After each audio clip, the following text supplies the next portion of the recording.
irritadas o inflamadas se peguen, se adhieran una con otra, y así evitar que se acumule nuevamente un líquido, ¿no? O sea, derrame pleural. Y está indicado en pacientes que tienen un derrame pleural de origen maligno, ¿ya? No en empiemas. No está para empiemas, y eso de ahí. Ya en la parte de neumotórax también justo es una de las otras de las posibilidades para hacer ese tipo de procedimientos en el neumotórax espontáneo, que lo vamos a ver más adelante. Bien, en la parte de cáncer de pulmón, esto cuadro, bueno, eso lo pueden, no es necesario que lo memoricen todo, pero algo, cosas generales, ¿no? Es importante que sepan en la parte quirúrgica hasta cuándo interviene la cirugía, ¿ya? La cirugía en la parte de cáncer de pulmón solamente interviene hasta los estadios 3A, pero 3A con un valor máximo de N1, no cuando hay N2. Entonces, cuando es N1, ahorita vamos a ver, eso va a depender de las estaciones ganglionares, ¿ya? Entonces, acá está lo de la metástasis, ¿no? Cuando hay ya derrame pleural, ¿no? Pericárdico, ya es un M1, ¿no? Entonces ya es un estadio 4, ¿no? O sea, ya no tienen chance quirúrgica, ¿no? Ya, entonces, cuando hay un estadio 3A, ya, pero con un N1, estación ganglionar es solamente N1, hasta ese punto se considera la cirugía como parte del tratamiento del cáncer de pulmón. Cuando hay estaciones N2, ya no se considera como una opción quirúrgica. ¿Cuáles son los N1? Son 14 estaciones ganglionares, ¿ya? Que están descritas ahí, ¿no? Los cervicales, o también supraclaviculares derechos e izquierdos es la primera estación. La segunda estación son los paratraqueales superiores, los derechos e izquierdos. La tercera estación son los prevasculares y retrotraqueales, ¿ya? La estación 4 son los paratraqueales inferiores, igual derechos e izquierdos, ¿ya? Esos son, este grupo del 2 al 4 son las estaciones ganglionares mediastinales, ¿no? O ganglios mediastinales. Los aórticos son los grupos 5 y 6, que está el grupo subaórtico, también llamado ganglios de la ventana aortopulmonar, ¿ya? Y los paraórticos. Ya tenemos los subcarinales, que son la estación 7, que son los mediastinales inferiores, y la estación 8, que son los paraesofágicos, los 9, los que se encuentran en el ligamento pulmonar. ¿Ya? Y esto vienen hacia los ganglios N1, ¿ya? Las estaciones ganglionares de la 10 a la 14 se les considera estaciones ganglionares N1, que son los ganglios iliares, interlobares, lobares, segmentarios y subsegmentarios. ¿Por qué se considera la cirugía hasta el TNM3A con N1? Porque estos ganglios van a ser retirados durante la cirugía. El ganglio iliar puede ser resecado o vaciado durante la cirugía. Los interlobares, lobares segmentarios y subsegmentarios también salen junto con el lóbulo pulmonar cuando la cirugía es una lobectomía. Entonces, por eso es que la cirugía solamente está indicada para estadios 3A con N1, no cuando es N2. ¿Ya?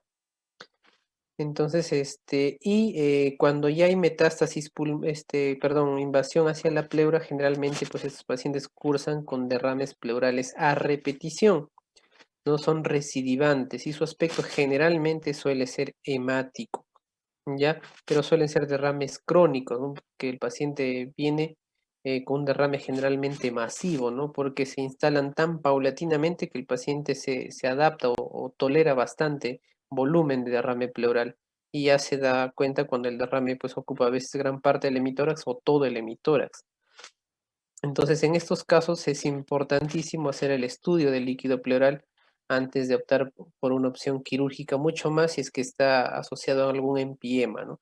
Si es que tiene asociado algún empiema y el empiema es un derrame libre y se encuentran células neoplásicas, no tiene indicación para hacer decorticación. ¿Por qué? Porque si es que se hace decorticación en un paciente que ya tiene invasión pleural, generalmente el cáncer invade toda la pared del tórax a través de las incisiones de la cirugía, ¿ya? Y termina abriéndose la herida, causando mayor morbilidad sin mejorar la sobrevida del paciente. signos, primero descartar mediante los estudios de Pap, Bloxel y si es posible hacer una biopsia pleural. Ya, entonces estos son las estaciones ganglionares. Tienen que acordarse nada más que la parte quirúrgica interviene hasta el estadio TNM del 3A con N1. ¿Cuáles son los N1? Las estaciones ganglionares de la 10 a la 14. La ilíaca intestinales superiores, inferiores, ya en ese caso ya no entra la cirugía, no solamente el tratamiento médico, ¿no? A través de quimio o radioterapia.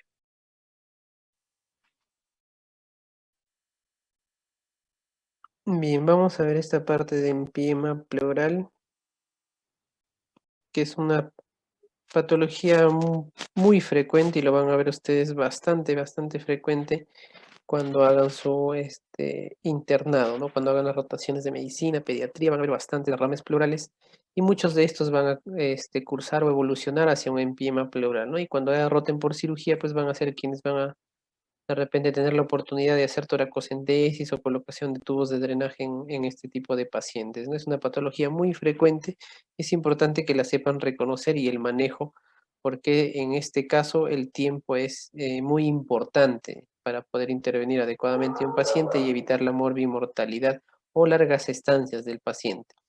Por definición, como mencionó su compañera, pues un derrame pleural caracterizado por la presencia de pus en el espacio pleural.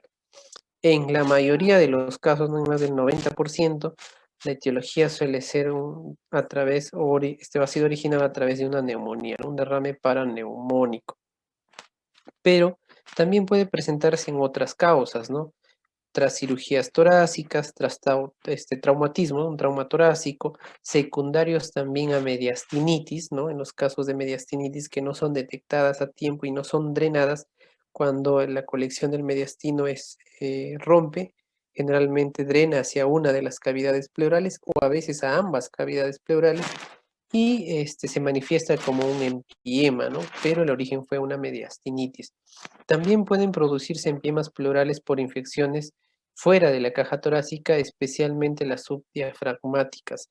Básicamente se ven este tipo de etiologías cuando hay abscesos hepáticos, por ejemplo, ¿no? Es una causa de empiemas. Ya ustedes pueden ver que las neumonías, más de la mitad de las neumonías suelen cursar con algún grado de derrame pleural. Y de estos, entre el 5 y 10% evolucionan hacia un empiema pleural. Es por eso que todo líquido, todo derrame pleural, si es que tiene un volumen considerable, debería ser estudiado el líquido pleural, ¿no? Mediante una punción, una toracocentesis. La tuberculosis pleural también causa este derrame pleural, ¿no? Y también es una causa importante de derrames pleurales, ya que la TB pleural es la manifestación extrapulmonar más frecuente de la tuberculosis. Y esta tuberculosis, este derrame pleural por tuberculosis también puede sobreinfectarse y evolucionar hacia un empiema. Ya, este es un cuadro, el de la izquierda, de los criterios de ley, que esto es algo que ustedes ya lo saben, ¿no? Que lo han revisado en medicina, que nos van a permitir diferenciar entre un exudado y un trasudado, ¿no? Es algo para que recuerden nada más, ¿no? Que es el estudio de las proteínas del líquido pleural y del suero, ¿no? Cuando esta relación de líquido pleural de proteínas de líquido pleural sérico es mayor a 0,5, va hacia un exudado cuando la relación de LDH pleural sérico es mayor de 0,6 o cuando el valor de LDH es 2/3 del límite superior normal en sangre. Entonces, cuando se cumplen dos o tres de los criterios de Lay, se considera un derrame, un líquido pleural exudativo, ¿ya? Entonces, ¿cuándo se debe colocar un drenaje pleural en un derrame? ¿Ya? Cuando se cumple uno de estos criterios, uno que haciendo ya la punción, ¿no? La toracocentesis, obtengas pus franca. Si obtienes pus franca, tienes que drenar esa pus mediante la colocación de un drenaje pleural, que puede ser a través de una toracostomía o también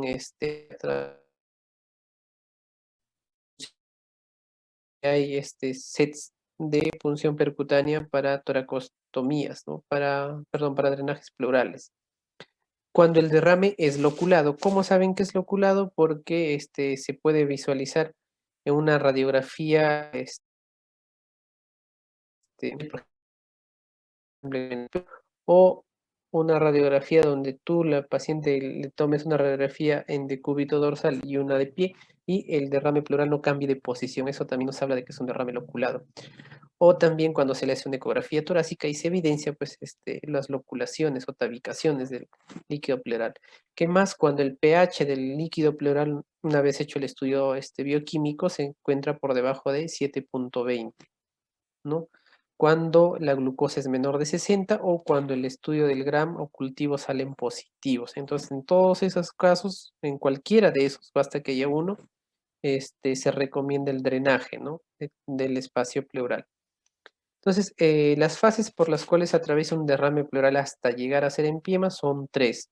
Hay unos describen una cuarta fase que es previa a la acumulación de líquido que se considera como pleuritis seca, pero clínicamente o a través de imágenes no puede ser evidenciada, pero también se ha descrito, ¿no? Pero lo más común, lo más frecuente es que lo dividen en tres fases que su compañera mencionó.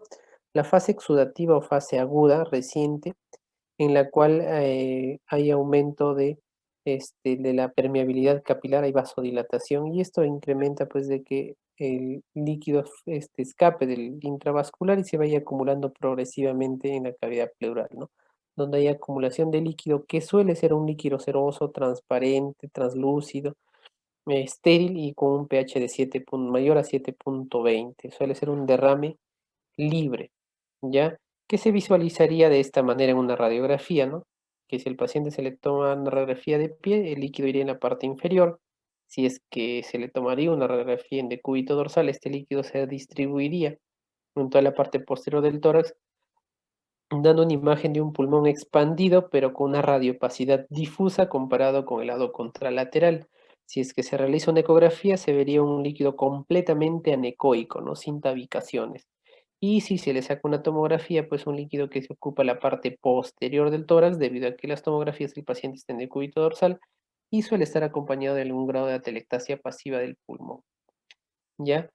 Cuando se encuentra en esta fase el derrame pleural, el manejo se hace a través de toracocentesis o colocación de un sistema de drenaje pleural, ¿no? El objetivo en cualquiera de las fases de un derrame pleural es drenar el espacio pleural y permitir que el pulmón se expanda y ocupe todo el espacio pleural. Entonces, para eso, en la fase exudativa solamente basta con colocar un tubo de drenaje o de repente drenar el líquido a través de una toracocentesis cuando el volumen no es importante. Si es que no se soluciona en esta fase y progresa a la fase fibrino-purulenta o también llamada de transición, donde ya se presenta un líquido turbio, o si es que es en la parte final de esta fase, se puede encontrar pus franca. También se va a encontrar una disminución del pH, disminución de la glucosa y aumento del LDH, ¿no? Esto debido a que la glucosa es degradada o consumida por las bacterias y liberan ácido láctico, ¿no? Esto hace que el pH disminuya, ¿ya? Y se van a empezar a depositar fibrina, ¿ya? Y formando las tabicaciones. En este caso, en una fase ya tardía de la fase fibrino-purulenta, cuando hay tabicaciones completas, se puede ver una imagen como esta, ¿no? En la radiografía, un derrame pleural en la parte apical, un derrame en la parte intercisural y un derrame en la parte inferior, ¿no? Donde ya son tabiques completos, ¿ya? Donde ya el líquido del derrame pleural no cambia de posición, así el paciente se tome la radiografía de pie o de cúbito dorsal. Si nosotros le hiciéramos una ecografía torácica, se verían estas tabicaciones, ¿no? Como panal de abejas, ¿ya? Y en este caso, el manejo en la fase fibrino-purulenta ya no solo es la colocación del tubo de drenaje, sino que hay que hacer un procedimiento adicional. Dos opciones. Uno, el más conservador, que sería la colocación de un drenaje pleural y a través de la instilación de sustancias de fibrinolíticos, ¿ya? O la otra opción es la opción quirúrgica, ¿no? Cuando el fibrinolítico no funciona o no está disponible, es la toracoscopía, ¿no? Mediante la toracoscopía se hace una ruptura mecánica de estas tabicaciones y se convierte en un derrame libre, ¿no? Y que se puede drenar a través del sistema de drenaje pleural. Ya entonces en la segunda fase puede hacerse el uso de fibrinolíticos o la toracoscopía, ¿ya? Si es que no se soluciona en esta fase, progresa a la fase organizativa o también llamada crónica, donde hay invasión de fibroblastos, depósitos adicionales de fibrina en toda la superficie pleural, generando que la pleura incremente de diámetro, ¿no? Se ve una pleura muy engrosada, como se ve en la primera imagen de la izquierda, ¿no? Un derrame loculado, ¿no? Bien definido, pero una pleura visceral muy engrosada, que esta pleura visceral engrosada va a impedir que el pulmón se reexpanda. Si nosotros drenamos este líquido, va a quedar una cavidad ahí, no va a reexpandirse el pulmón. O también como otra imagen donde se ve derrames tabicados, ¿no? Bilaterales con pleura visceral engrosada. Entonces, en este caso, el tratamiento en la fase organizativa se llama decorticación pleural, ¿ya? Que implica retirar o sacar la pleura visceral del pulmón. ¿Ya?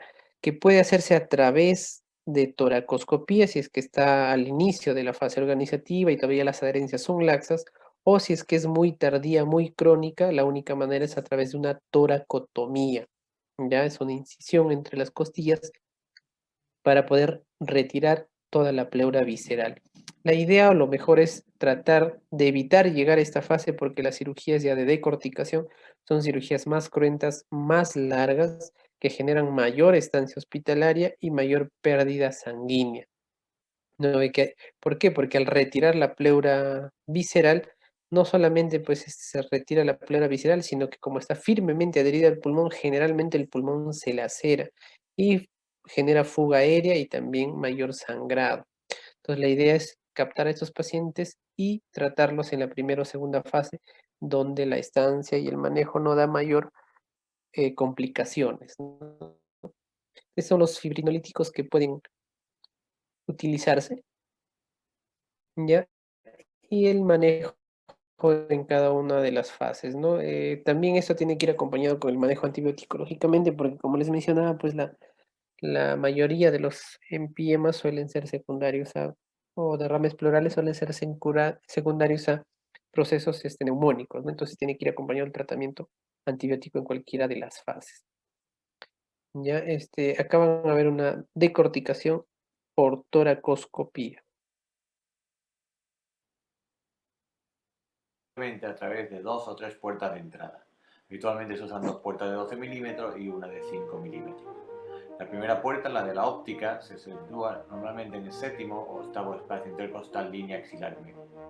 Una vez dentro de la cavidad pleural, en una pequeña liberación, bajo visión directa se realiza la puerta de entrada anterior, la de trabajo, que será en el quinto o sexto espacio intercostal para acceder a toda la cavidad pleural. Empezamos liberando esa pleura parietal engrosada y la pleura visceral hasta que encontremos la cavidad empiemática, la cual debe aspirarse y limpiarse con abundante suero, mandando una muestra a cultivo. Una vez que tenemos la cavidad empiemática más o menos limpia, lo máximo que se pueda, empezamos a liberarla de manera que el pulmón tenga cierta movilidad y podamos hacer la técnica de decorticación con mayor facilidad y seguridad.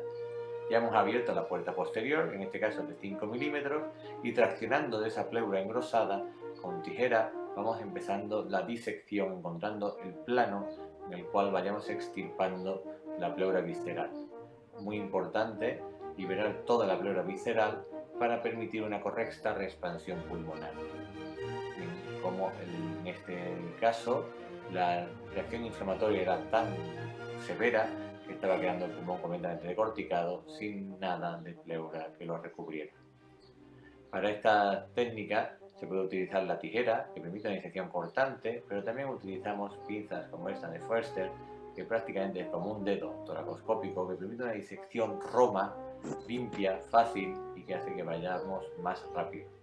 Aún así, hay sitios donde si el pulmón está muy adherido a la pleura, no es conveniente hacer la disección roma, ya que se pueden producir desgarros más profundos y es mejor utilizar la tijera cortando con suavidad esas pequeñas adherencias más fuertes.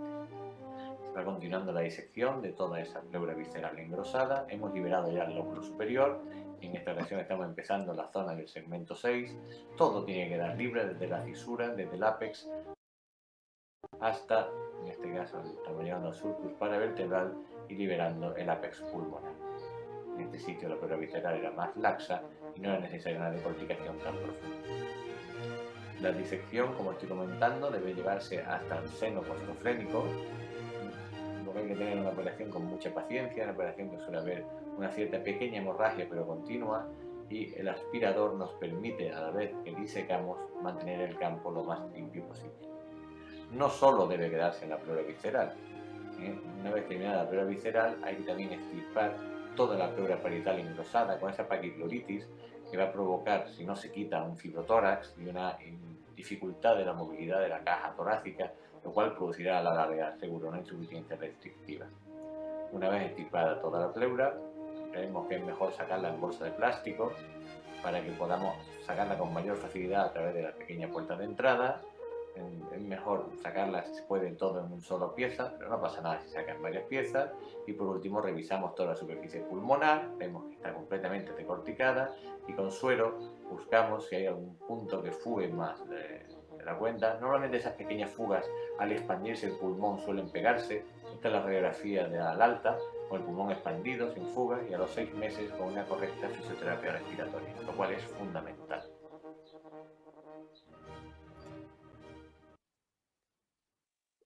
Bien, eso es una Bueno, decorticación. Ustedes pueden ver ya que la decorticación pleural es bastante sangrante, hay fuga aérea, ¿no? Entonces el hecho de que haya bastantes fugas implica que el paciente va a quedar con el drenaje pleural por varios días, ¿no? Hay mayor estancia hospitalaria, mayor pérdida sanguínea. Entonces la idea es detectar este tipo de casos este, en la primera o segunda fase, ¿no? Donde el manejo es muy sencillo a través de toracostomía o de repente una toracocentesis o en su defecto en la fase fibrino-purulenta a través de una toracoscopía, ¿no? Donde la estancia es muchísimo más corta, la morbilidad y el dolor postoperatorio también es menor pérdida sanguínea, ¿ya? Y bueno, para terminar, vamos a ver otro tema, lo que es neumotórax espontáneo.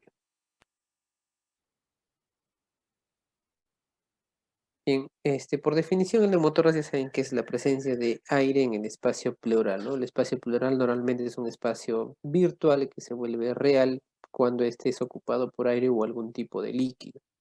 Ya el neumotórax espontáneo entonces, es un neumotórax, pero cuyo origen no es ni traumático ni iatrogénico, ¿ya? Y hay, perdón, y hay dos tipos, ¿no? El primario y el secundario. El primario es aquel que se produce en un paciente que no tiene una patología pulmonar previa. Por ende, suelen ser personas o pacientes jóvenes, ¿no? Generalmente segunda o tercera década de la vida. Y se ha visto que la causa más frecuente de estos neumotórax espontáneos suele ser la presencia de bulas o bleps. Y el neumotórax espontáneo secundario es aquel que se presenta en pacientes que ya tienen patología pulmonar previa, ¿no? De diferentes etiologías, ¿no? Infecciosas, obstructivas, intersticiales o neoplásticas, ¿no? Pacientes con fibrosis pulmonar, con antecedentes de tuberculosis, ¿no? En este caso lo que nos vamos a ocupar es la neumotórax espontáneo primario, ya que es el que tiene el chance o la opción quirúrgica, los secundarios no. Ya, entonces la incidencia del neumotórax espontáneo primario es mayor en varones que en mujeres, ¿no? Ustedes pueden ver que la diferencia es bastante grande, ¿no? Entre 18 a 28 por cada 100.000 casos en varones y entre 1 a 6 en las mujeres, ¿no?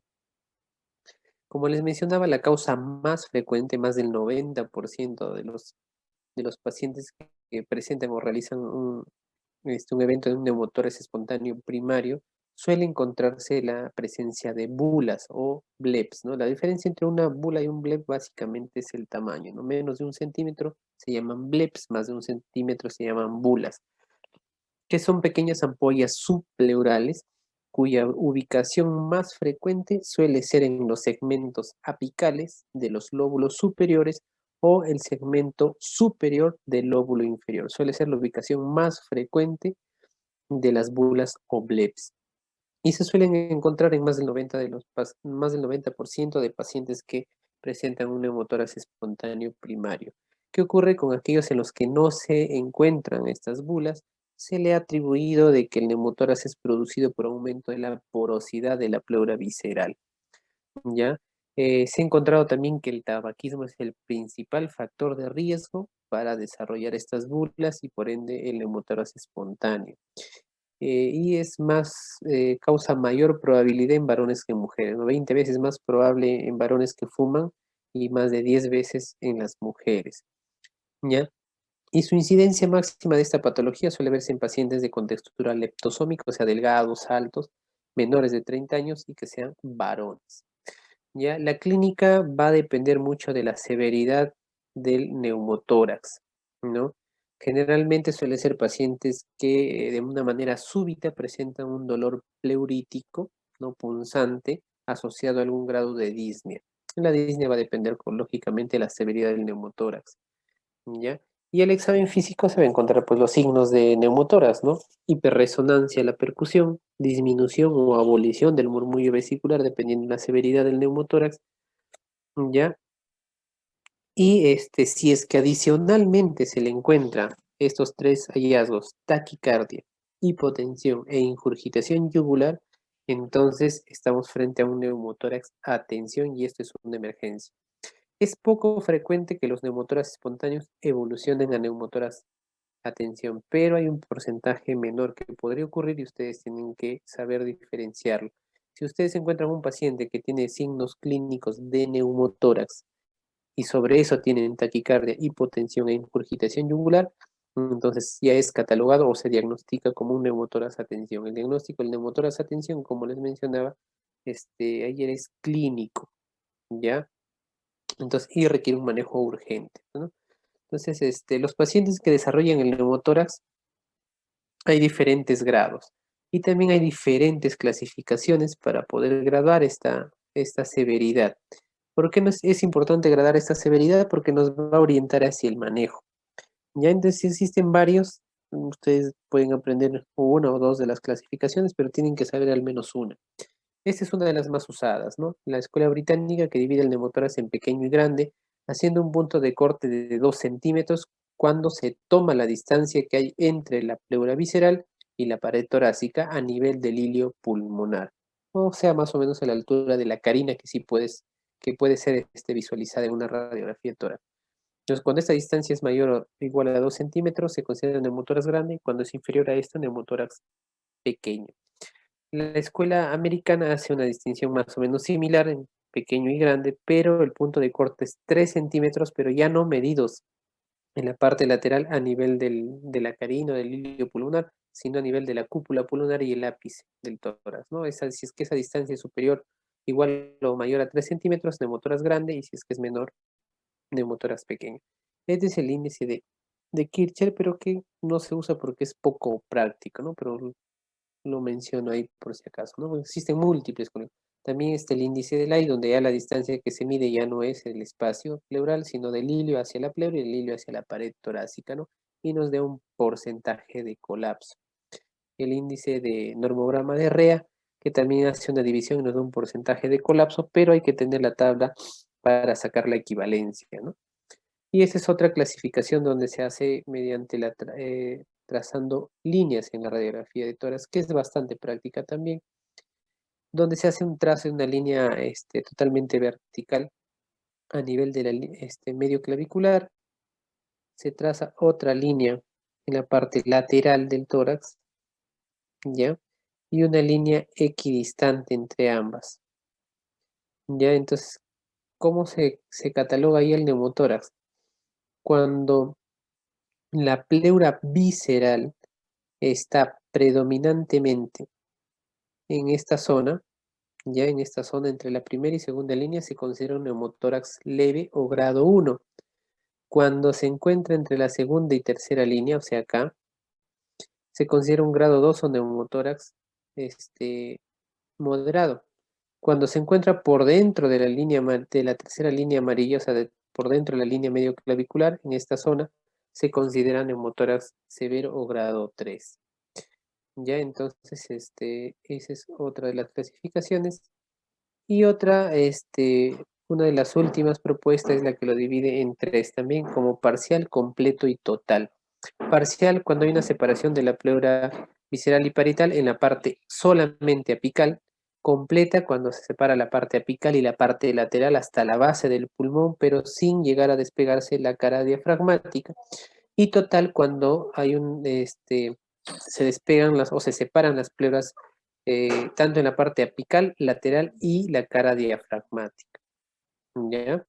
Entonces, cualquiera de estas la pueden utilizar, ¿no? La que les parezca más práctica. Y esta es una imagen tomográfica donde se pueden visualizar las bulas. Como ustedes pueden ver, la mayoría se ubica en la parte en el segmento apical, ¿ya? Que pueden ser únicas, múltiples, unilaterales, bilaterales y de diferentes tamaños. Entonces, ¿cuál es el manejo? Primero hay que ver cómo se maneja el neumotórax en sí. Eso va a depender del grado de neumotórax, de la severidad. Por eso es que tienen que saber alguna de las clasificaciones. Y asociado a eso también la sintomatología del paciente. Entonces, hay dos opciones. Un manejo conservador, que implica observar al paciente, dar oxígeno suplementario y toma de placas radiográficas seriadas, ¿ya? Durante al menos 24 horas. ¿En quiénes se indica este tipo de manejo conservador? En los pacientes que tienen, uno, que están asintomáticos, ¿no? O sea, no están taquimnéicos, taquicárdicos, no desaturan, ¿ya? Y que presentan un neumotórax leve, grado 1, parcial, ¿ya? O pequeño, dependiendo de la clasificación que ustedes escojan, pues el grado más menor, ¿ya? Entonces, ¿qué ocurre? Si es que este paciente presenta, está sintomático y tiene un grado 1, por ejemplo, en neumotórax, se puede observar y tomar placas radiográficas cada 6 a 12 horas.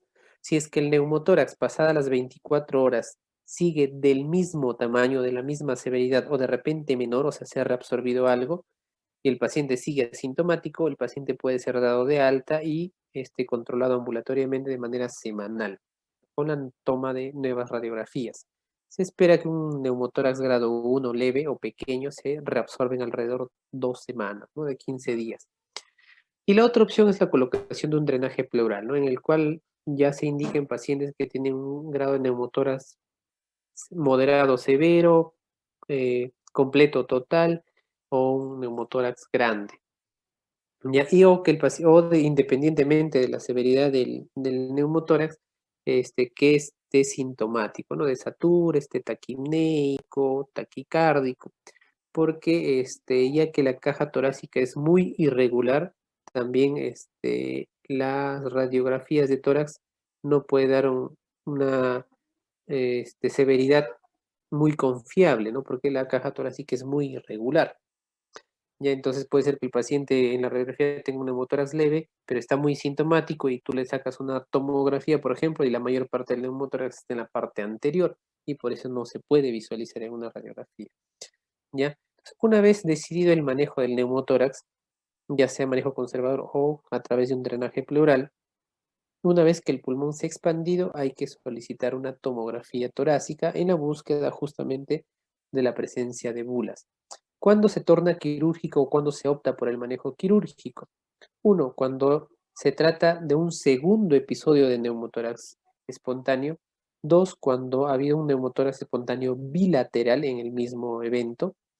O cuando debutó con un neumotórax atención. Hizo un primer episodio de neumotórax espontáneo y este fue un neumotórax atención. ¿En quiénes más? En aquellos que tienen como profesión ser buzo, pilotos, aeromosas, o sea, que estén sometidos a cambios bruscos de presión, ¿no? O también en aquellos en quienes tienen un primer episodio y requirieron la colocación de un tubo de drenaje pleural, pero pasado el quinto día persisten con fuga aérea o el pulmón no ha reexpandido pasado los 5 a 7 días. En ellos ya se opta por un manejo quirúrgico. Y como una opción, como última opción, también se puede optar por la pleurodesis, que como ya se mencionó en sus compañeros, es la instalación de una sustancia irritante a través de un drenaje pleural, también puede ser por toracoscopía, en las pleuras, ¿no? Haciendo o tratando de que estas se irriten, se inflamen y se adhieran la pleura visceral con la parietal para así evitar que se acumule líquido o aire. Ya, ¿en quiénes está indicado la pleurodesis? En aquellos pacientes que tienen indicación quirúrgica, o sea, cumplen alguno de los criterios previamente mencionados, pero uno, no aceptan la cirugía o hay una condición médica que impide o contraindica el tratamiento quirúrgico, ¿ya? Se puede usar la sustancia que está más disponible para hacer la pleurodesis, es la iodopovidona al 10%. pero hay que tener en cuenta, cada vez que se haga este procedimiento, especialmente si se utiliza la iodopovidona, uno, que el paciente no sea alérgico al yodo, dos, de que el yodo es muy doloroso en la pleura y previamente a la inyección de la iodopovidona hay que colocar lidocaína, ¿no? Y hay un analgésico endovenoso. Y esta sustancia tiene que permanecer por al menos 2 a 4 horas mientras el paciente está con la iodopovidona dentro de la cavidad torácica. El paciente tiene que cambiar de posición, no haciéndose hacia adelante, hacia atrás, del lado derecho, al lado izquierdo, para que tratar de que el líquido o la iodopovidona entre en contacto con la mayor parte de superficie posible de, de las pleuras, ¿no? Y hacer que estas se adhieran.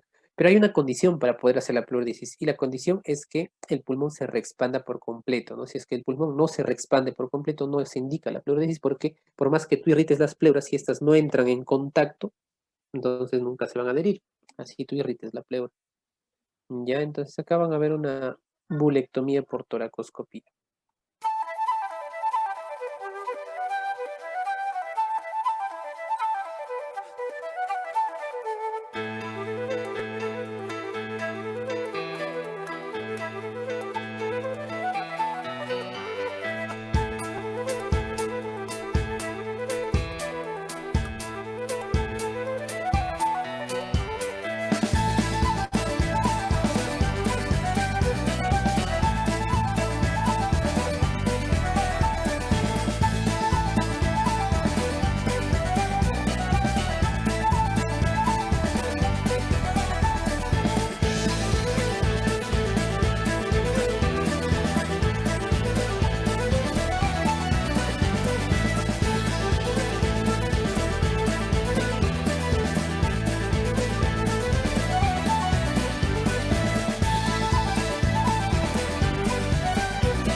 Bien,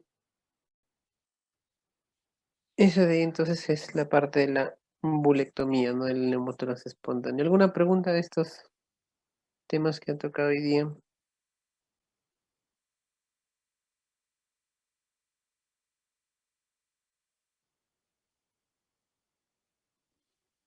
¿Ninguna pregunta? Bien, si no hay ninguna pregunta, entonces nos reunimos el día de mañana para desarrollar la tercera unidad. ¿Ya? Mañana sí pueden a las 9 de la mañana. Sí, doctor. Sí, doctor. Sí, doctor. Ya, y entonces mañana a las 9 de la mañana nos reunimos para desarrollar el siguiente tema, la siguiente unidad. ¿Ya? Ya, nos vemos esta mañana. Hasta mañana, doctor. Ya, hasta mañana.